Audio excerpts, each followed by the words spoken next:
यश TV news 24।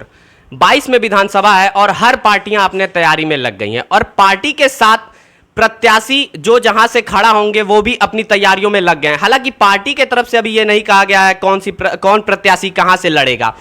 इन सब के बीच हम मौजूद हैं गोरखपुर में, और गोरखपुर में हमारे साथ जो व्यक्ति मौजूद हैं इनका नाम है उमेश अग्रहरी।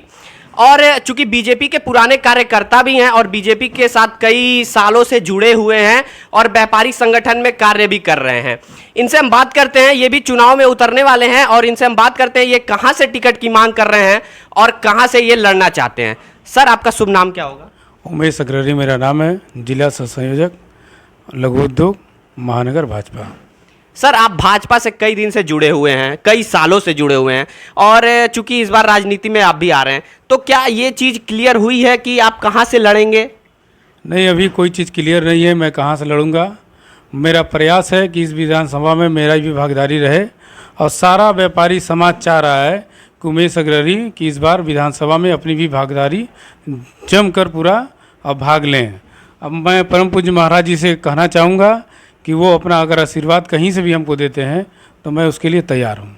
अच्छा, आप कह रहे हैं कि महाराज जी से कहना चाहते हैं, हालांकि वो तो उत्तर प्रदेश के सीएम हैं, लेकिन ये तो पार्टी डिसाइड करेगी ना आपको कहां से टिकट देना है कहां से नहीं देना। लेकिन इन सब के बीच पार्टी आपको जहां से भी टिकट दे आप लड़ने के लिए तैयार हैं।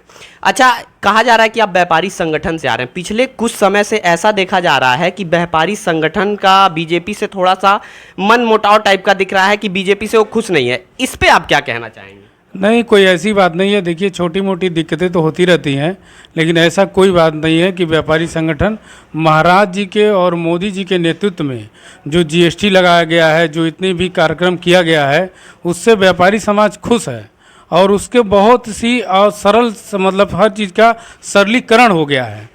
पहले हर चीज़ के लिए दिक्कत होता था कि जीएसटी नहीं था तो बाहर से माल लाने में 2 नंबर 1 नंबर ये सब चलता था, लेकिन अब जो है ऑनलाइन जो डिजिटल ज़माना आ गया है, हम लोग के लिए बहुत ही सरलीकरण हो गया है। पेमेंट भेजना हम लोग ऑनलाइन भेज देते हैं, तुरंत हम लोग का ई बिल जनरेट हो जाता है।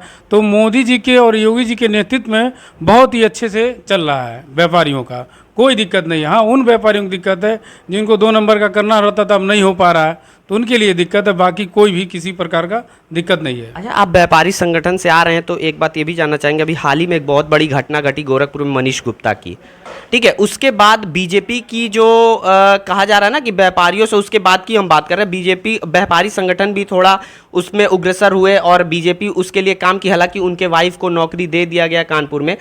इन चीज़ों पे आप क्या लगता है कि व्यापारी संगठन के लिए बीजेपी जो है वो अच्छी पार्टी है?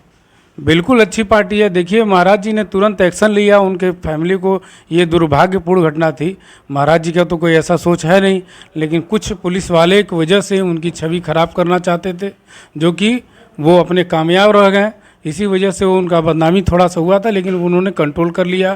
तुरंत उनकी वाइफ को नौकरी दिया गया और नगद पैसा भी दिया गया। हर तरह से उनके मदद के लिए पूरा तैयार रहते हैं और किसी भी सरकार में इतना तेज एक्शन कभी नहीं लिया गया। घटनाएं तो हर किसी की सरकार में कुछ ना कुछ हुई है, लेकिन इतना तेज एक्शन हमारे परम पूज्य महाराज जी लिए हैं और किसी सरकार में नहीं लिया गया। अच्छा, ये भी कहा जाता है ना, यहाँ पे आने से पहले हम लोगों से बातचीत किए कुछ लोगों से, तो उन्होंने ये भी कहा कि आपकी जो छवि है वो राजनीतिक छवि कम है और समाजसेवी छवि ज़्यादा है। ऐसा लोगों का कहना था। तो इस पे आप क्या कहना चाहेंगे कि अगर राजनीति में आप आते हैं नहीं आते हैं, कल हार जीत वो अलग चीज़ है, क्या उसके बाद भी आप समाज सेवा करते रहेंगे? मैं पहले समाज सेवी हूँ, व्यापारी हूँ। राजनीति मेरा कोई वो नहीं है एजेंडा कि मैं राजनीति में आऊँ। व्यापारियों का कहना है कि भाई पहले से आप समाज सेवी हैं, अगर आप राजनीति में आते हैं तो और बढ़िया से उनकी बातों को विधानसभा पटल पर रखा जाएगा, इसलिए मैं राजनीति में आगे बढ़ा हूँ। तो ये थे हमारे साथ उमेश अग्रहरी जो बीजेपी से चुनाव लड़ना चाह रहे हैं। हालांकि अभी पार्टी की तरफ से ये नहीं कहा गया है कि चुनावी एजेंडा क्या आपका। हमारा चुनावी एजेंडा जो भी है व्यापारियों के लिए है। व्यापारियों को भाई किसी भी तरह की से, जैसे थाने पुलिस पे कोई भी दिक्कत होता है तो हमारे पार्टी के लोग चाहे हम लोग तुरंत उनको पहुंचा जाए। चाहे कोई भी ट्रक रोक के गाड़ी रोक के वसूली होती है चौराहा पे, चाहे ठेला वाले को परेशान किया जाता है, चाहे छोटे व्यापारियों के लिए जिनके पास बिल नहीं रहता है, आधार कार्ड पे ले जाते हैं, कोई अधिकारी अगर परेशान करता है, तो वही सब मेरा एजेंडा है। बिल्कुल बिल्कुल जनता वोट देगी। देखिए, देखिए, व्यापारी से ही जनता है।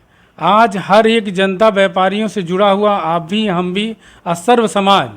आज कोई भी आपदा आती है तो पहला नाम लिया जाता है व्यापारियों का, चाहे वो कोविड काल हो, आपदा हो, बाढ़ हो, किसी भी प्रकार का समस्या आता है तो उसमें व्यापारी ही बढ़ चढ़ के हिस्सा लेता है। और कहीं ना कहीं हर व्यक्ति एक व्यापार से ही जुड़ा हो, चाहे वो इंडस्ट्रियस हो, चाहे फैक्ट्री वाला हो, चाहे उद्योग वाला हो, चाहे वो ट्रेडिंग करने वाला हो, तो ले दे के सब कोई व्यापार से ही जुड़ा हो। हम और आप दोनों लोग व्यापार से जुड़े हुए हैं, तो इसलिए पहला एजेंडा हमारा व्यापारियों के लिए ही है। तो ये हैं उमेश अग्रहरि जी, जो बीजेपी से चुनाव लड़ना चाह रहे हैं, और उनका ये कहना है हार जीत अलग अलग मैटर है, लेकिन ये समाज सेवा अब भी करते थे, तब भी करेंगे और पार्टी का जो निर्णय रहेगा उसके साथ हैं। यस टीवी न्यूज़ 24 रजत भट्ट।